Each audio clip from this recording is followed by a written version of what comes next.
All right, guys, what's up? It's me, Professor Wright, over at Eastern New Mexico University, here with another throwing demonstration. This is probably what in my class would be my second throwing demonstration about how to shape a piece beyond just the basic cylinder shape, which I teach in my general throwing demo or video that you should have already seen. Yeah, it takes a little bit of practice. You got to get the hang of how to shape it. Like I said, I always start students just making straight cylinders, and we're going to start with the cylinder today, but I'm going to show you how to shape it beyond that. This video is really just for if you miss this demo in class, or if I'm ever out, yeah, you know the reasons. Sometimes I kind of have to teach this class hybrid, all kinds of stuff. So anyway, yeah, this demo should help you, again, just learn how to practice how to shape it beyond just your basic cylinder shape. Also, I will note and just point out, I know I'm kind of like closer cropped in for this video than I am in my general throwing video. With that video, I backed it up so you can see a little bit more of my overall body posture, and you can see my face while I talk. For this one, it's not going to be as important for you to see my face or my bad hair day. Actually, I'm wearing a toboggan anyway, or beanie, whatever you want to call it. And yeah, you just don't need to see my overall body language and body posture, I guess is the word I'm looking for. It's more important that you see the details of how the pot is shaped. And actually, I'll zoom through a quick throw from start to finish, and it might be good for you to see it at this angle too. But anyway, yeah, I think that's enough vamping. Let me go ahead and get started for you guys. And I'm gonna go ahead, yep, just center it just like usual, like I do, like I showed you in the first video or in my first demo if you saw that. Yeah, I guess I kind of did a little bit different, but for the most part, remember, just keep your elbows locked in, keep them strong, palms together, and start with coning, right?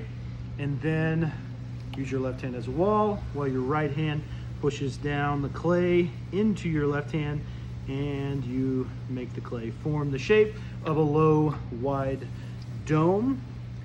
This is something I think I said in my first video, and certainly I usually say it in my live demos, but when you're making a cylinder, sorry, I'm just going to cone and kind of recenter again one more time. When you're making a cylinder, the whole point of centering is to get your clay symmetrical and in the middle of your bat, but it's also sort of helpful to think about the shape that you're making when you're done centering. For cylinders, I always say this low, kind of wide dome shape, because I think it helps students like pull the clay up from the side. I think a lot of students are tempted, if they're making cylinders, to start with a taller, more cylindrical shape as their base, sort of centered shape. I don't like that as much, because I find that when you start pushing your hand inside and making pulls, that you just open it up into sort of a V shape instead of a cylinder.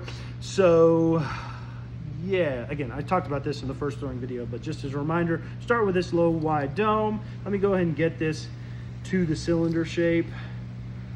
I will say, I always mention in my class, if I'm doing this demo, that the thing that students start to forget quickest, right, when they're practicing on their own, is what I call the skater thumb, where they open up the clay. They don't just push their thumb down to make the opening, right, that's going to be the middle of the clay, but they go ahead, what you should do is make sure that you make the floor of your pot. Students tend to just make the opening, and then they start right at pulling the walls up when they've only really got a thumb's width opening in their pot. What they need to remember to do is skate that thumb outward, and I always call it skating or skater thumb, because you're like literally running your thumb out like an ice skate or something, right?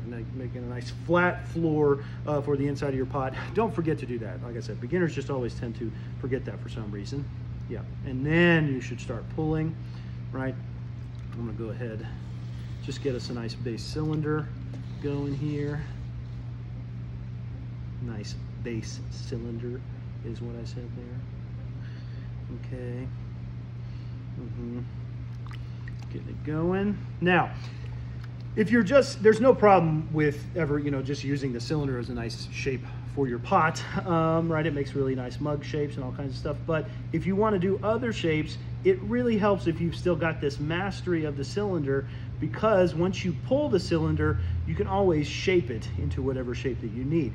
Yeah, if you don't master this and you're always running like out real wide, and then you're trying to make like an S-shaped mug or anything like that, it gets real difficult. So again, This video wasn't meant to center on cylinders, but it's a reminder to get really good at this, and then it helps you with the shaping. Okay, so I've got my base cylinder, now I'm ready to shape. One thing I will say from the start, I forgot to mention already, is making sure that you leave the cylinder a little bit thicker. If you're gonna, especially like the wider you want it to be, you need to make sure that there is clay there that you can stretch to make the shape. So don't go too thin with your cylinder if you're planning on shaping it beyond the cylinder. But yeah, let's go ahead and just first take a look at like a simple sort of S-shaped mug. So what I call like a belly mug.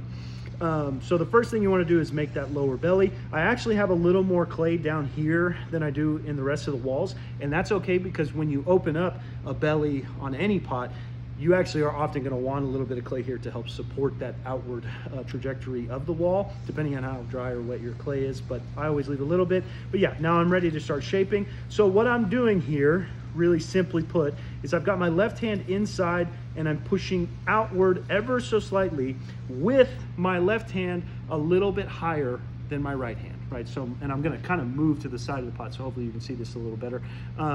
My right hand, my right index finger, in this case, or thumb, is just below kind of this ridge where my left hand is pushing out from the inside. And as I move out and up, my right hand's gonna follow that, right? When we're just pulling a straight cylinder, they need to be even across from each other. But when we're shaping, right, if I'm pushing outward, I want the right hand to follow the left hand. And now, again, to make this simple kind of belly S-shaped mug, I need to go inward a little bit, so I'll switch that. See that quick movement with my right hand? I'm now a little bit higher with my right hand, and I'm moving inward with my left hand a little lower and following that right hand. And now I might switch back to get a little bit more dramatic lip shape here, right? More outward movement, okay? Yeah, just a nice S-shaped shape. And you can actually do a little more pulling while you do this to get a little more height, a little more shape. Often though, you're gonna lose height when you start doing this shaping, right? Just so you know.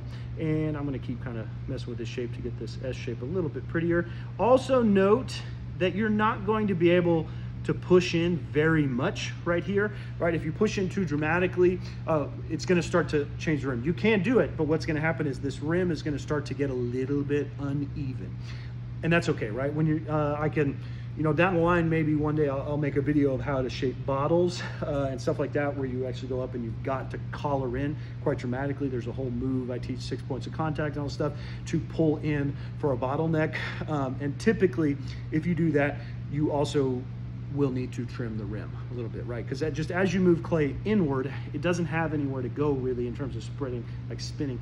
It tends to go upward, okay, especially for beginners. You know, more experienced potters know how to move the clay and get it to stay a little bit flat or keep this rim flat as they're moving inward. But yeah, for the most part, if you go in too much here, you're gonna get some unevenness in the rim, which actually leads me to something else I wanted to demo as part of this shaping video. For one thing, I want to talk to you about what happens if, when you're in your early days of throwing, you're getting air bubbles in your pot. It's very typical to have some air bubbles because you're still figuring out wedging, you're still figuring all of the beginning steps out, and you're gonna oftentimes when wedging make even more air bubbles than when you started, and that's normal. So I think it's helpful to have a little demo of how to address air bubbles if they're small. If they're large air bubbles, you might just need to cut the pot off and start over. But if you just got little air bubbles, let's pretend I've got an air bubble developing in the outside here of the wall. Yeah, oh, also, this is my chance to talk to you about introducing more tools to your throwing, like repertoire as you're throwing. We might start introducing the needle tool at this point for popping air holes and trimming the rim to be a little flatter if you've got an uneven rim. But I'll get to that in a minute. Like I said, that's why I busted out the new tool. But first I want to do like the bubble popping demo. So again, yeah, just introducing the needle tool to your repertoire. And now, yeah, if you've got a little bit of air bubbles in your pot, what you can do, like let's again pretend there's like an air bubble right here. What you'll do, the clay is spinning this way. I'm going to go in from the side that's sort of away from the way it's spinning and just poke a little hole, right? If it was over here, I would go in from this side, right? Because the clay's spinning this way. It's like I'm pointing the needle in the direction the clay is spinning, right? I just poke a little hole right, to get some air coming out of the bubble that may or may not be there. You can do it on the inside as well. Just make sure it's on the opposite side of where it is spinning. Then you're gonna put your hands on the clay, be sure you got enough water, and you're going to just squeeze right there. Not very much, but just a little bit where you poke that hole. And what you should feel is like, as the clay spins, right, your finger pushes down on that air bubble, pushes the air out, and then closes that needle hole that you made, all kind of in like 1 or 2 spins. Okay, that's the ideal. And if you've got a bigger air bubble, you might have to do it again. You might have to do it a few times. And if you've got a really big air bubble, as you do this, as you pop it, you may get a little dip in the walls of your pot. You may get a little unevenness in your rim if you're closing up that bubble. It is possible to do that and work with it, work with the bubbles. And yeah, that's how you can work with that. But now let's talk about what you're gonna do if you've got an uneven rim and you wanna trim it. And it's another use for this needle tool being introduced to your throwing set, your throwing tool set. Yeah, let's talk about, I've got a little bit of an uneven rim from pushing this side in of this S-shaped mug. And I want to talk about how to cut this off. So first off, what I see a lot of beginning students do is they'll grab this needle tool and they'll just sort of like, they'll look like they're praying, and they'll just lower the needle down into the rim. That is a terrible idea for a few reasons. One, it's just too sudden, right? It's too much downward pressure on the pot. But the big thing is, this needle tool is only sharp at the end. Part of something you need to think about when you start introducing this to your tool set is, if you ever throw it in your bucket, pay attention to which way the needle's going so you don't end up with it stuck in your finger, or worse, that webbing between your fingers, all that kind of stuff. But note, yeah, only the tip is sharp, okay? The side of this is rounded, it's sort of blunted. And so if you're just moving downward like this, as soon as you hit that clay, you're just gonna start pushing your pot down, right? You're just gonna start squishing it, okay? Not a great idea. Same goes for, I see students, right, they do understand that the end is the sharp part and they wanna go into the side, but they'll just go straight in like this, just whoop, straight in. Again, a recipe for some problems, right? It's too dramatic, it's too much of a cut, and you're gonna really quickly get to the sort of blunted side of your needle and start tearing up that rim. So let me show you the universal sort of a way that I've always seen that people trim the rim of their pots. Okay, so first off, you get enough water to do the maneuver you should have learned from watching my first video or my demo, where you just kind of grip the rim of your pot with your left fingers, okay, and it's just sliding through. And then you're gonna take your needle tool and you're not gonna go straight in, you're gonna go in at an angle. But even better than that, you're not even just gonna like float it in at an angle. What I like to do is set that needle, the blunt side of it, on my left thumb. While my right hand is controlling the needle, the right thumb is sort of like the fulcrum, right? And I'm gonna go to a point that's below whatever. If there's a big dip or something in the rim, I need to go below it and then a little more, right? We want to go a good bit below the rim, and whatever low point you have. Don't just try to shave off little bits of the rim. It will always cause problems. But yeah,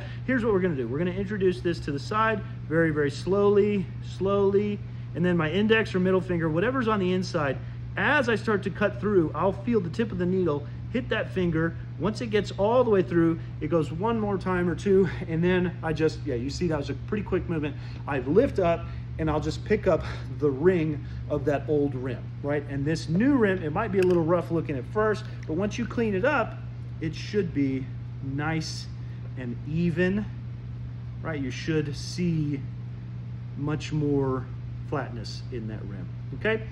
Now note, like I said, part of the reason you want to be sure that you don't just try to cut off little slivers is, for one thing, they just kind of fold up on themselves and have all kinds of trouble. But the other deal is, when you cut through and you do that move where you lift up, you need enough clay to have a ring that comes up when you do that. And if you don't have enough, if it's real thin, just this little spindly ring that you cut off of the rim when you lift, it's going to tear and fall onto your piece and cause all kinds of problems. So be sure you do that. Be ready to clean this up. I think that pretty much covers that technique. Just be careful, it takes a little practice, be patient. Okay, now I'm gonna clean this pot up and save it. I get the inside of the pot very carefully, clean any water out, kind of wipe the inside. And then I'm going to find my rib. All right, I've done the sponge on the inside. Now I do the rim on the outside, rib on the outside. Sort of clean it up.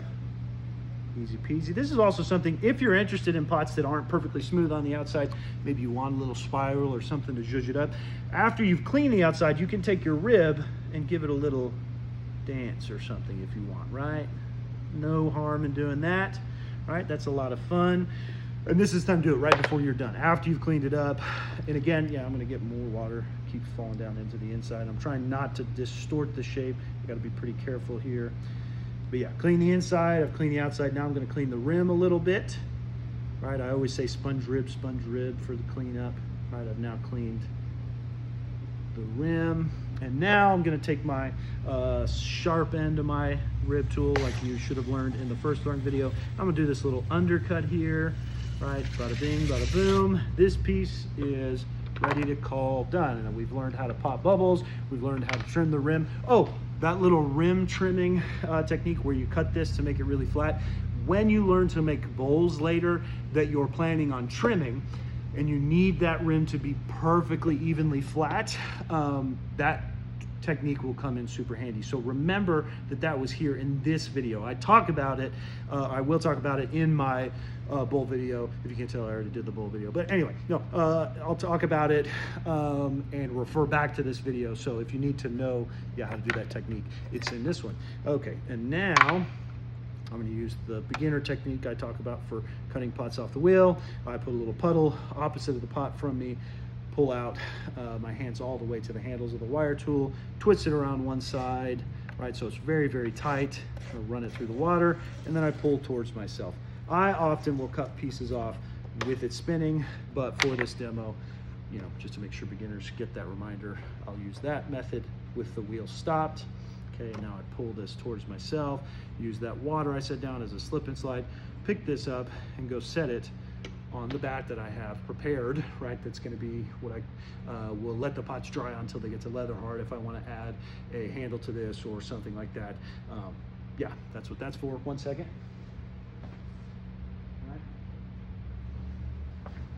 Always have a board ready to go for whatever pots you're making. Don't wait until you're done throwing to go run around and try to find a board. I recommend always having that first. Okay, I'm gonna go real quickly through one more kind of idea around shaping.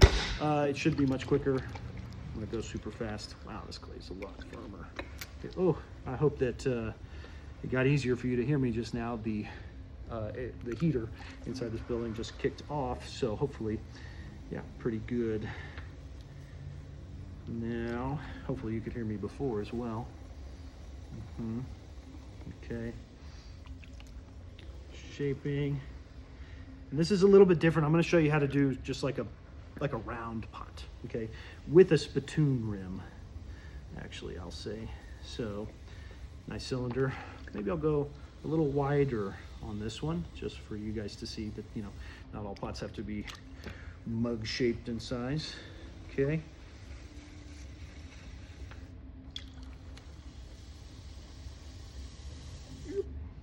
Sorry, don't know why I made that sound effect. It was fun. Okay, done my skater thumb, done this shape, a little bit wider cylinder. Let me go ahead and pull it up before I do my shaping, right? I want to get it into a nice base cylinder shape and then shape it from there into the round pot. Okay, so here we go. Good cylinder. I went really quick on that, so it's not a perfectly level rim. Yeah, there we go, we evened it out. All right, so now got a wider, lower cylinder. Let me show you another technique. So this is what I always say is more of a beginner. If you're still real intimidated by how to shape pots beyond the sort of cylinder shape, this is a real nice basic one to do. If you want to just make like a kind of an orb shape or a belly pot, as I would call it, make sure you got enough water inside. And then I'm just gonna kind of make my hands do sort of a C shape, right? A reverse C. I'm going to push out and then up and in one go, okay? One thing that's real important here is keeping this rim from moving out with your walls. So I'm kind of using my thumb or my right hand to keep that rim in place while I just move my hands in sort of a C shape. Boom. Yep, fun. And I've just, that C shape with just, yeah, my inside hand, a little bit outward pressure, moving in a C motion. outward to make it nice and round. Okay, and I can, you know, clean this up a little bit. I always cut a little bit of that excess clay that I left there. Remember, I left it a little thicker so that I could shape it, but also thicker down here so that it would support that round belly. And then I can get rid of some of that clay. Bada bing, bada boom. Oh, and I said too, a spittoon rim. So once more, I have a lot of students who just get real intimidated by this idea of like shaping the pot as they're working.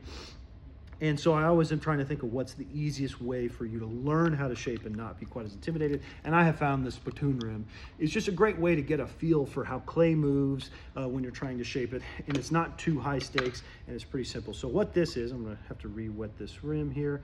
All I'm gonna do is flare this rim outward. That's what I mean by spittoon rim. All we're gonna do, this is so simple. It's very low stakes, very low risk, but you're gonna get a real feel for how to open this. Make sure the rim's not too thin when you do this for one. But then I'm gonna just take my right knuckle, I'm gonna set it just below this rim. I've kind of turned so hopefully you can see this. Typically when I'm doing this, it might be all the way at like 6 o'clock. So much of what I teach students to do as far as shaping is at the 3 or 4 o'clock position, but this one, you can move down to 6 o'clock. And in any case, yeah, let me go ahead and show you what we're doing. We're putting our knuckle just below that rim. And then I'm just lightly with the inside of my left fingers, laying out this rim over that right knuckle. Bada bing, bada boom. Look at that. Nice and easy. You've got the right hand here supporting it, so not very much chance of collapse as long as you use enough water. You get a feel for what it feels like for that clay to move outward and shape. And yeah, you get a nice, like, interesting shape without a lot of risk. I'm even gonna go ahead and push this belly out a little bit more to almost like match that. And we can do that if we're careful enough and protect that rim. There you go. Nice, yeah, just a little spittoon, little key dish or something, cauldron maybe you call it. And now I'm gonna clean up the inside, sponge out the inside water, grab the rib again, because I did re-wet this and reshape it. I'm gonna go ahead and clean this one more time. This is another thing that students always start forgetting to do when they're practicing on their own time is scraping off the outside of the pot. Getting all this slip off is so important to not getting a bunch of finger smudges on your pot later. But yeah, there you go. Clean the outside, clean the inside. Now I'm gonna do the rim here. And I'm gonna take the pointy end of my rib and just do that bevel undercut as I've taught my students in their earlier videos or demos. There we go. And now we cut this off. Now I'll demonstrate how I usually do it. Just spin it and keep it going. Okay, there you go. That is ready to call done. Let it dry out enough that we can clean out the bottom, or let it just get to leather hard. That way you can add handles to it or something like that.